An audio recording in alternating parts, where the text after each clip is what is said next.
अगला क्वेश्चन है, आंख में प्रवेश करने वाले प्रकाश की मात्रा को नियंत्रित करता है।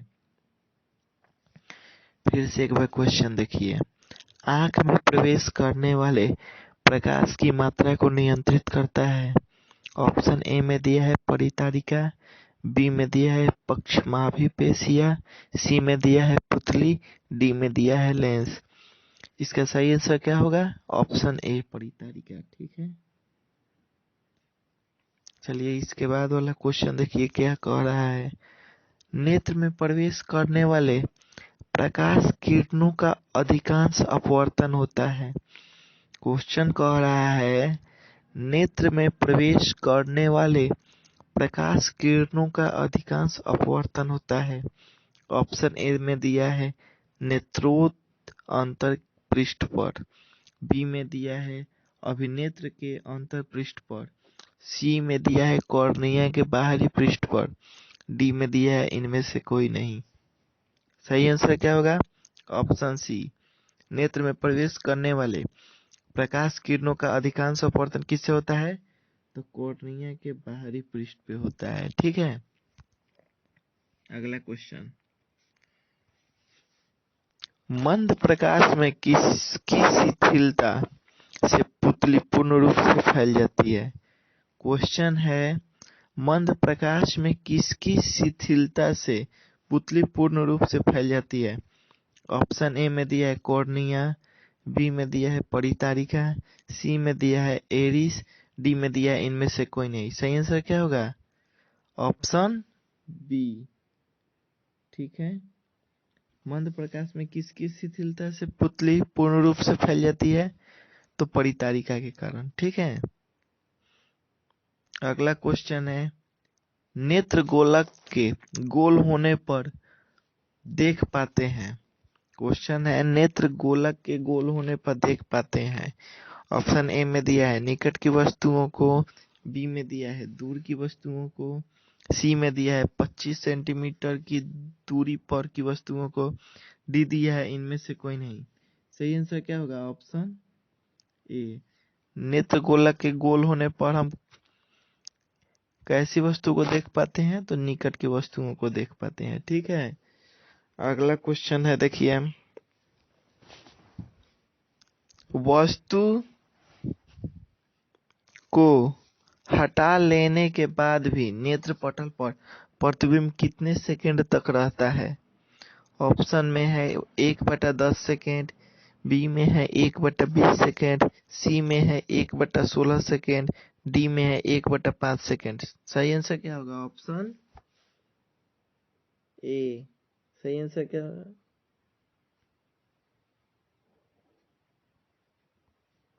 सही आंसर क्या होगा? ऑप्शन है 1/10 सेकेंड। ठीक है, अगला क्वेश्चन है, दृष्टि निर्बंध सिद्धांत का उपयोग कहाँ किया जाता है? ऑप्शन ए में दिया है चलचित्र प्रक्षेपण में, बी में दिया है फोटोग्राफी कैमरे में, सी में दिया है सूक्ष्मदर्शी में, डी में दिया है इनमें से कोई नहीं। सही आंसर क्या होगा? तो सही आंसर होगा ऑप्शन ए। ठीक है, यानी कि दृष्टि निर्बंध सिद्धांत का उपयोग कहाँ किया जाता है? तो चलचित्र प्रक्षेपण में किया जाता है। ठीक है, अगला क्वेश्चन, कॉर्निया के पीछे क्या है जो काले रंग की पेशियों का समुच्चय है? क्वेश्चन कह रहा है, कॉर्निया के पीछे क्या है जो काले रंग की पेशियों का समुच्चय है? ऑप्शन ए में दिया है परितारिका, बी में दिया है नेत्र पटल, सी में दिया है दृष्टि पटल, डी में दिया है इनमें से कोई नहीं। सही आंसर क्या होगा?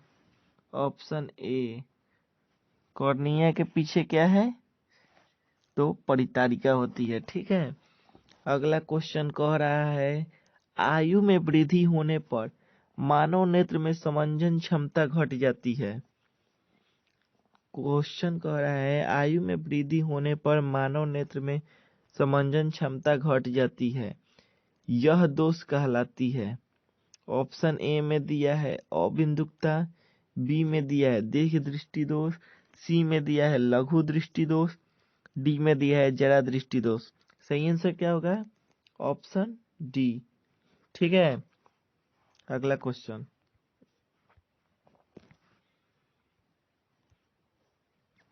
क्वेश्चन कह रहा है कॉर्निया में दोष अर्थात उसके पूर्णतः गोलीय न होने के कारण किस प्रकार का नेत्र दोष उत्पन्न होता है?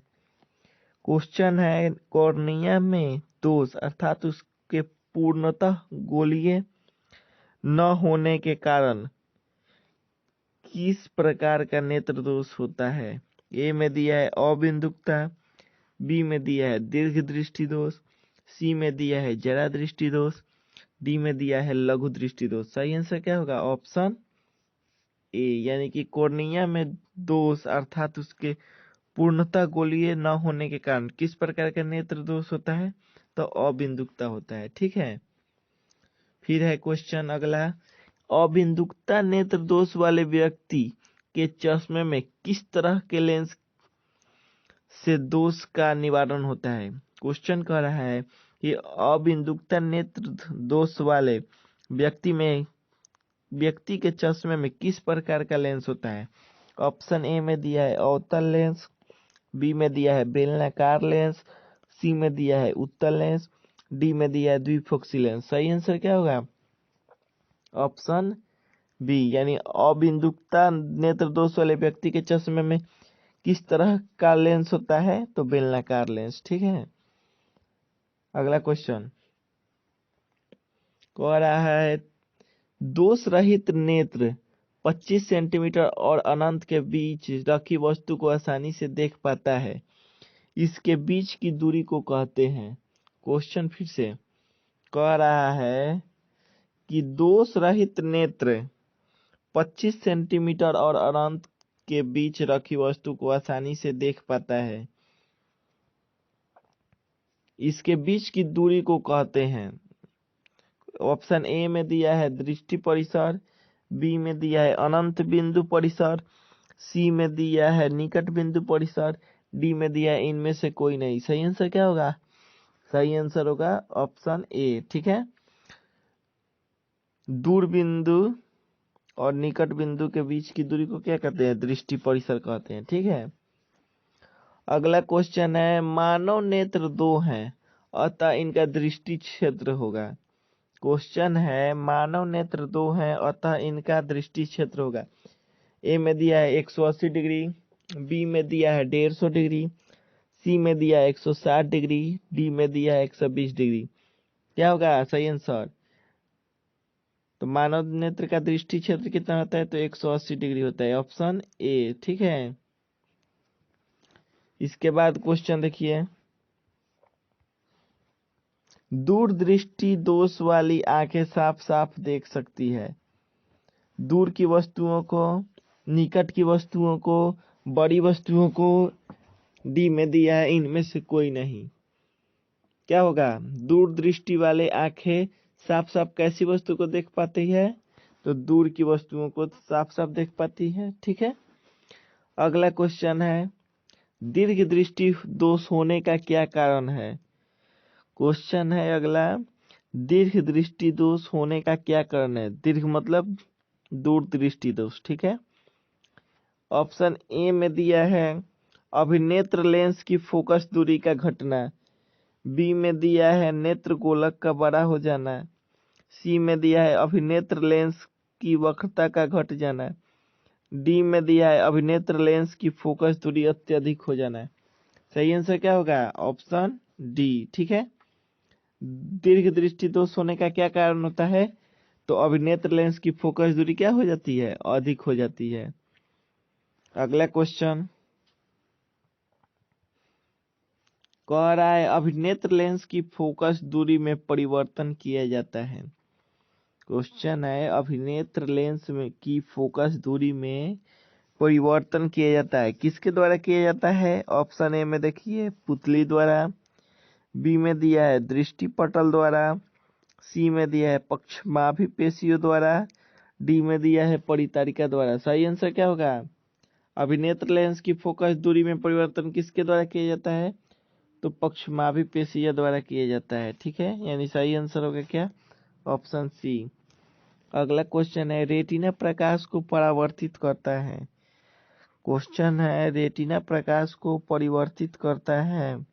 ए में दिया है विद्युत ऊर्जा में, बी में दिया है विद्युत सिग्नल में, सी में दिया है वास्तविक प्रतिबिंब में, डी दिया है इनमें से कोई नहीं। सही आंसर क्या होगा, रेटिना प्रकाश को किस में परिवर्तित करता है, तो विद्युत सिग्नल में परिवर्तित करता है, यानी सही आंसर क्या होगा, ऑप्शन बी। अगला क्वेश्चन, नेत्रदान करने वाले व्यक्ति की आयु सीमा होगी। क्वेश्चन है, नेत्र दान करने वाले व्यक्ति की आयु सीमा क्या होगी। ऑप्शन ए में दिया है 10 वर्ष, बी में दिया है 25 वर्ष, सी में दिया है 60 वर्ष, डी में दिया है इनमें से सभी। सही आंसर क्या होगा, इनमें से सभी, यानी नेत्र दान करने वाले व्यक्ति की आयु कुछ भी हो सकती है। ठीक है, अगला क्वेश्चन है, मृत्यु के पश्चात कितने घंटे के अंदर नेत्र निकाल लेना चाहिए। क्वेश्चन है, मृत्यु के पश्चात कितने घंटे के अंदर नेत्र निकाल लेना चाहिए। ऑप्शन ए में दिया है 2 से 3 घंटे के भीतर, बी में दिया है 4 से 6 घंटे के भीतर, सी में दिया है 8 से 10 घंटे के भीतर, डी में दिया है 10 से 12 घंटे के भीतर। सही आंसर क्या होगा, तो ऑप्शन बी, यानी कि मृत्यु के कितने घंटे के भीतर नेत्र निकाल लेना चाहिए, तो 4 से 6 घंटे के भीतर। ठीक है, अगला क्वेश्चन, इनमें से कौन व्यक्ति नेत्रदान कर सकता है। क्वेश्चन है, इनमें से कौन सा व्यक्ति नेत्रदान कर सकता है। ऑप्शन ए में दिया है संक्रामक रोग से पीड़ित, बी में दिया है मधुमेह का रोगी, सी में दिया है दमे का रोगी, डी में दिया है बी एवं सी दोनों। सही आंसर क्या होगा, ऑप्शन डी, यानी कि मधुमेह का रोगी और दमे का रोगी भी नेत्र दान कर सकता है, केवल संक्रामक रोग से पीड़ित व्यक्ति को छोड़कर। ठीक है, यानी सही आंसर हम लोगों का क्या होगा, ऑप्शन डी। अगला क्वेश्चन है, कौन रंग है जिसका खतरे के सिग्नल में उपयोग होता है। कह रहा है क्वेश्चन, कौन रंग है जिसका खतरे के सिग्नल में उपयोग होता है। तो खतरे के सिग्नल में किसका उपयोग किया जाता है। ऑप्शन ए में दिया है नीला रंग, बी में दिया है बैगनी रंग, सी में दिया है लाल रंग, डी में दिया है पीला रंग। किसका उपयोग किया जाता है, तो सही आंसर क्या होगा, ऑप्शन सी, लाल रंग का। ठीक है, अगला क्वेश्चन देखिए क्या कह रहा है, श्वेत प्रकाश जब प्रिज्म से होकर गुजरता है तो जो रंग सबसे अधिक विचलित होता है वह है। क्वेश्चन क्या कह रहा है, फिर से पढ़िए। श्वेत प्रकाश जब प्रिज्म से होकर गुजरता है तो जो रंग सबसे अधिक विचलित होता है वह है। पूछ रहा है कि सबसे अधिक विचलन किसका होता है। ए में दिया है लाल, बी में दिया है पीला, सी में दिया है बैगनी, डी में दिया है नीला। सही आंसर क्या होगा, किसका अधिक विचलन होता है, तो ऑप्शन सी, बैगनी का विचलन अधिक होता है। ठीक है, इसके बाद देखिए क्वेश्चन है, प्रकाश एक पतली झिल्ली से होकर नेत्र में प्रवेश करता है।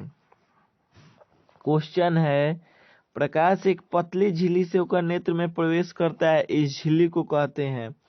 ए में दिया है नेत्र पटल, बी में दिया है कॉर्निया, सी में दिया है परितारिका, डी में दिया है पुतली। सही आंसर क्या होगा, सही आंसर होगा ऑप्शन बी। ठीक है, कॉर्निया। इसके बाद देखिए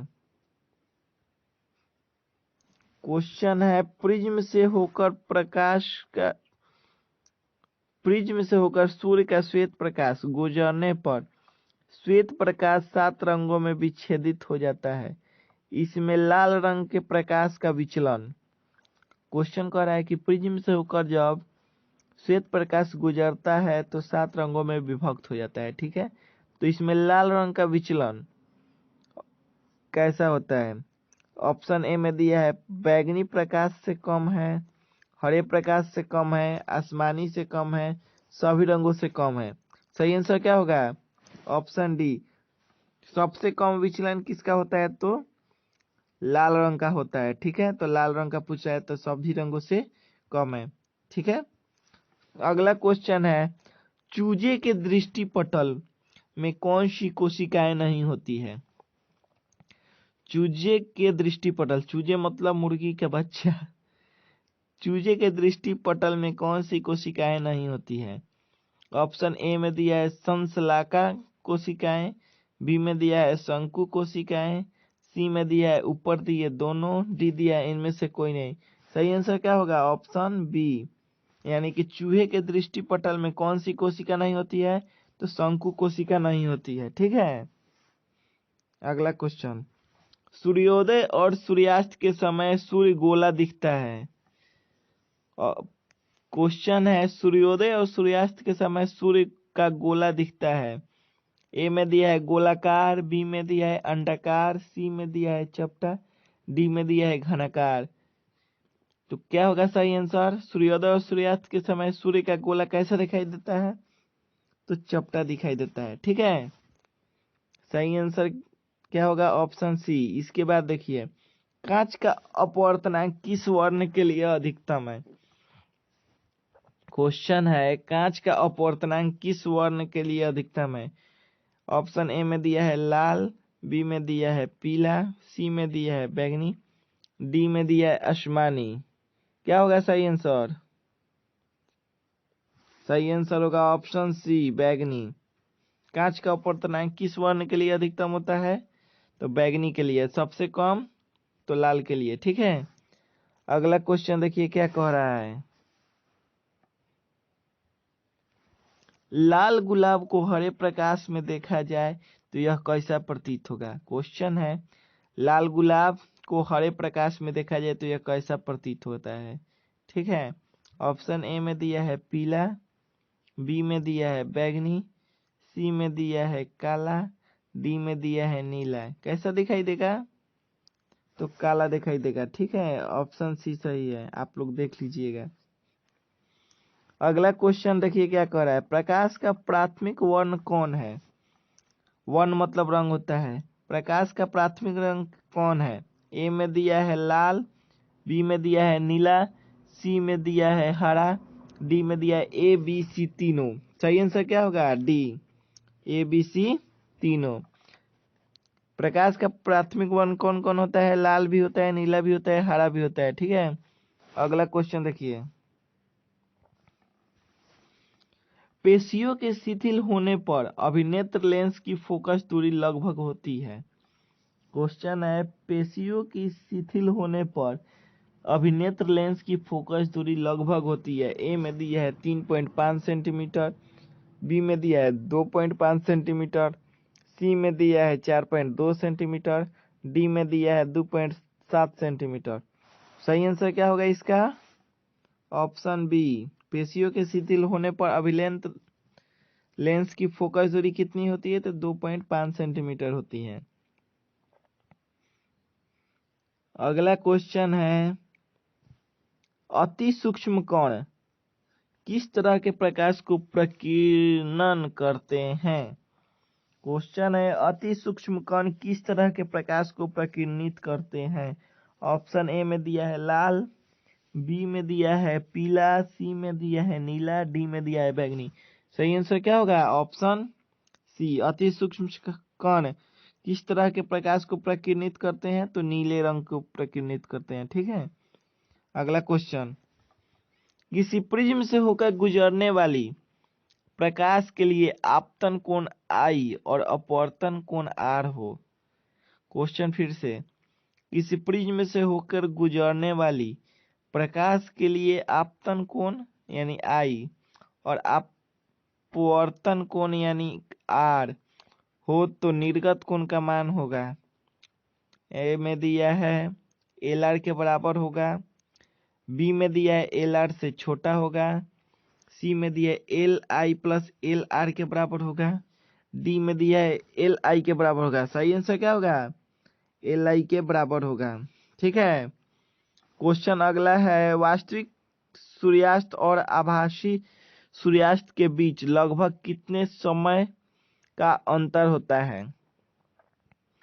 क्वेश्चन दिया है वास्तविक सूर्यास्त और आभासी सूर्यास्त के बीच लगभग कितने समय का अंतर होता है। ऑप्शन ए में दिया है 1 मिनट, बी में दिया है 2 मिनट, सी में दिया है 3 मिनट, डी में दिया है 4 मिनट। सही आंसर क्या होगा इसका?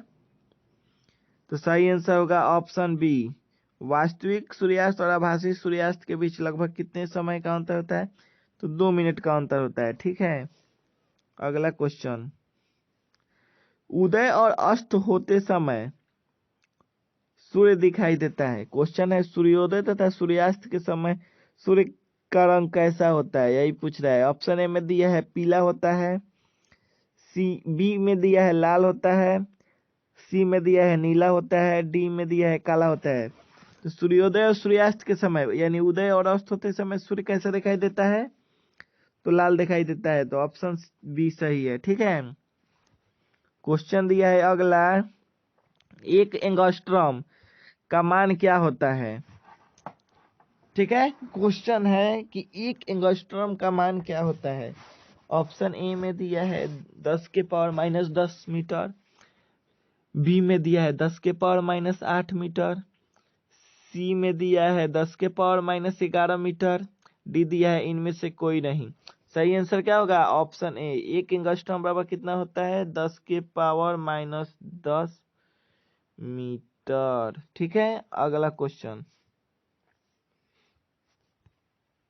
प्रिज्म से प्रकाश की कौन सी परिघटना घटती है। क्वेश्चन कह रहा है प्रिज्म से प्रकाश की कौन सी परिघटना घटती है। ऑप्शन ए में दिया है परावर्तन, बी में दिया है अपवर्तन, सी में दिया है वर्ण विक्षेपण, डी दिया है इनमें से कोई नहीं।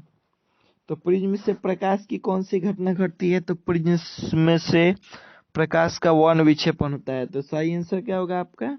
Option C. ठीक है, अगला क्वेश्चन है नेत्र लेंस की फोकस दूरी अधिक हो जाने से कौन सा दृष्टि दोष होता है। क्वेश्चन है नेत्र लेंस की फोकस दूरी अधिक हो जाने से कौन सा दृष्टि दोष होता है। ऑप्शन ए में दिया है निकट दृष्टि दोष, बी में दिया है दूरदृष्टि दोष, सी में दिया है ज्यादा दूरदर्शिता, डी में दिया है इनमें से कोई नहीं। सही आंसर क्या होगा? नेत्र लेंस की फोकस दूरी अधिक हो जाने से कौन सा दृष्टि दोष होता है? तो दूरदृष्टि दोष होता है। यानी सही आंसर हमारा क्या होगा? Option B.